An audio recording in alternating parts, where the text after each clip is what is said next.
Okay, very good. Well, coming to you from Corvallis, some hours drive to the north. I had hoped to be with you in person, but this is the way it worked out this winter with the current weather situation. So thank you for being here. I'm Dana Ross, Lepidopterist entomologist from Corvallis, who does a lot of work throughout the state and in peripheral areas.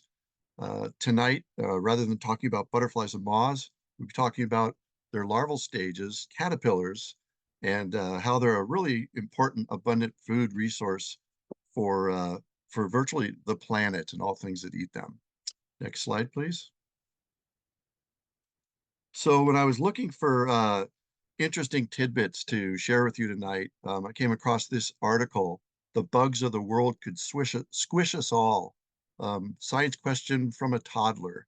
And what this little kid asked was, what weighs more, all the people or all the bugs? That's presumably in the world. Well, given that at the time of this article in 2017, there were about 7.4 billion people on Earth, with a weight of 287 million metric tons. Um, and the number of insects were approximated at 10 quintillion. That's with 18 zeros. We couldn't figure out what the caterpillar proportion would be, but some people got together and estimated that the amount of food that spiders eat in one year weighs something like 2 times the amount of all the weight of human beings. So that begins to give you a sense of just how abundant and important insects are. Next slide, please. So what is a caterpillar? This is a picture of a inchworm caterpillar from a geometrid moth. Um, and you can tell them from similar looking insect larvae from grubs and things like that by the three pairs of legs up by the head. Those are true legs. And then at the end, you have two pairs of what are called prolegs, those sort of fat legs of sorts towards the rear end of the caterpillar. Um, Next slide, please.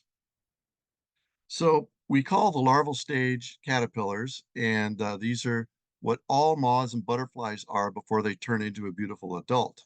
You can see here, this is the monarch caterpillar, and there are 5 different stages that they go through between the egg and the chrysalis. And the smallest is the first, and it goes on up second, third, fourth, and fifth instar. Next, please. So if you want to know how many caterpillars there are in the world, just count up the number of, I should say, species of caterpillars. Count up the number of species of butterflies, which we know are there's about 20,000 described species on Earth, and all the moths, which greatly outnumber butterflies. There's virtually 160,000 or more uh, known species of moths, and together they make up 180,000 species of caterpillars, if you will. Next, please. So caterpillars are herbivores for the most part. So where you find plants, you will inevitably find caterpillars. Um, they come in all types and sizes. Many are generalists, feeding on a number of different plant species. Others are very specialized in what they feed on, maybe on just one genus or even one small cluster of species of plants. But this gives you an idea as to what they do when they're out there feeding. Next slide, please.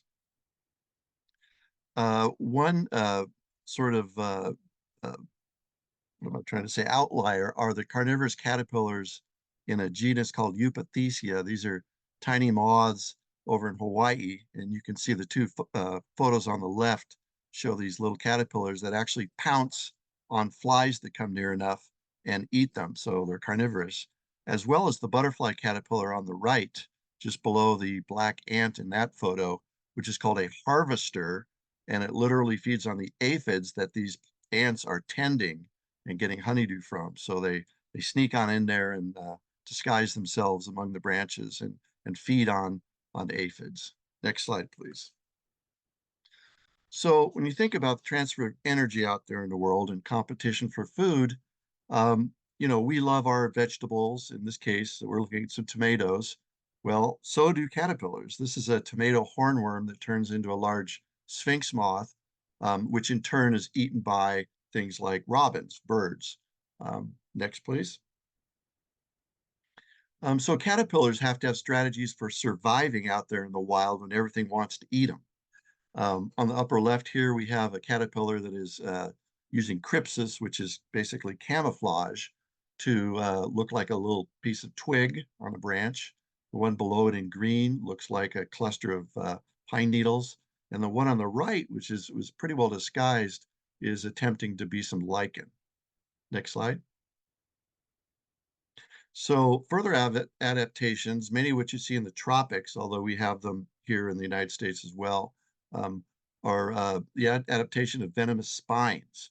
And this looks like a lot of work and energy has gone to these things, and undoubtedly it has, but it's really effective. There's not much that's going to want to eat something like this, which has toxic spines, and they're sometimes venomous enough so that they can really do damage to people who hold them and get spine. Some people in Brazil have been known to die from a certain species of caterpillar down there. Next slide. And then another way that caterpillars say, you better not eat me because I'm going to make you feel upset, is when they advertise toxicity. Um, this is called aposematism, where you eat toxic plants and you sequester those toxins inside you. And in this case, they've evolved to have colors that are very contrasting, a dark color like black with a yellow, white, red, which a vertebrate bird will learn not to eat once it's tried it once and realizes how bad it is to eat. Next slide. Here's one more example of that. This is, if any of you know Linda Kappen, she's taken some of these photos, and these are pipevine swallowtails feeding on the host plant pipevine there. One more type of adaptation that caterpillars have that I didn't include a slide for is looking like a vertebrate by having eye spots on the front of the caterpillars. Some swallowtail caterpillars in particular will have big eye spots on their front, and if they get disturbed, they'll wave back and forth and look like a big snake. And if you're something relatively small, you're not going to want to get near that. So it's a pretty useful adaptation. Next slide, please. This one I included just because it's an enormous caterpillar with spines and horns, and I don't know that anybody but this guy would want to touch it or mess with that thing. Okay, next, please. So if everything's out there eating caterpillars, they must be worthwhile. They must be nutritious. Well, I'll read this to you in case it's a little hard to see on your screen. 200 grams of dried caterpillars, which is about a single protein serving, more or less, gets you 103 grams of protein, 34 grams of carbohydrates, and about 20 grams of fat. That's a pretty good meal right there. And they're also rich in minerals such as calcium, magnesium, iron, and vitamins. And they may be keto friendly. I'm not sure. Next, please. So there's a number of groups of animals which really key in on caterpillars as a food source. And that's particularly true of many birds, particularly when nesting. The yellow-billed cuckoo, I believe, is a caterpillar specialist, generally speaking. And the Carolina chickadee, I've got some numbers here. I'll just read this to you. So most songbirds feed their babies a steady diet of insects, especially caterpillars. One notable study by researcher Doug Tallamy found that one chickadee fed their babies 350 to 570 caterpillars every day, and that's 6,000 to 9,000 caterpillars to raise one family of baby birds. So that gives you a sense of how many caterpillars are out there in the world because they're providing food for a whole lot of songbirds. Next, please. And even raptors, such as this American kestrel, are out there hunting for caterpillars when they're not catching mice and grasshoppers and things like that. So again, it shows just how widespread the use of caterpillars are as food for birds. Next. And even owls get in on the action. Here's a couple of owls with a caterpillar on the left, and then a young owlet with a nice sphinx moth on the right. Next, please. And there are other arthropods, insects and spiders and the like that also feed on caterpillars. Each one of these has a little story, but I think just to save time here, I'm going to let you just sort of take in the array of arthropods that feed on caterpillars, and we'll move to the next slide. The final sort of interesting group that feeds on caterpillars use caterpillars as their host for their young. So this is a parasitoid wasp on the bottom, which has located this nice host for its babies. And next slide, please. Ultimately, those little babies inside will feed, and these are the mature grubs that have popped out, and they're now pupating on what is a dying host. It's pretty impressive and sometimes a little appalling if you haven't seen this sort of thing before. Next, please. So a real quick little sketch of an actual situation I encountered recently when I was working at Yaquina Head, north of Newport, doing butterfly surveys. It was foggy, so I had to do something to kill time. And I went around and I looked at these plants of the carrot family, the Angelica, for these swallowtail caterpillars, which is in the upper right. Beautiful creatures. Next slide. The butterflies on the left there, they're not uncommon, not quite as common as our pale and tiger swallowtails, which are a little larger. But again, the caterpillar on the right. Next slide. And this is a young one that's maybe a second instar. But if you look close, you can find these on the leaves of their host plant when they're in season and out and about. Next, please. This was the real find. I was looking through there and I found this caterpillar, and lo and behold, there was a fly sitting right next to it that just did not want to budge. And I realized that what I had in front of me was a parasitoid tachinid fly that was probably staked out on this caterpillar, just taking advantage of its presence and laying eggs, or possibly a male waiting for a female fly to come by so that it can mate. Next slide.